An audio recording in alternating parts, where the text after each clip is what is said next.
When you're a project manager, it's easy to feel like you are constantly fighting an uphill battle. The biggest challenge: hitting deadlines.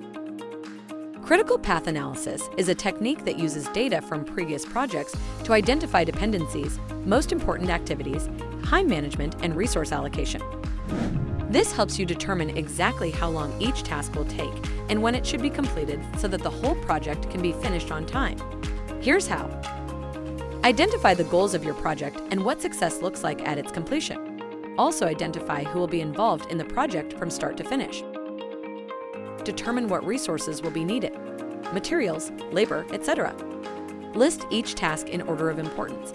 For example, build house is more important than buy lumber. Go through each task individually and determine the dependencies between them. For example, build walls cannot happen until finished foundation. Check out more templates available on Edremax.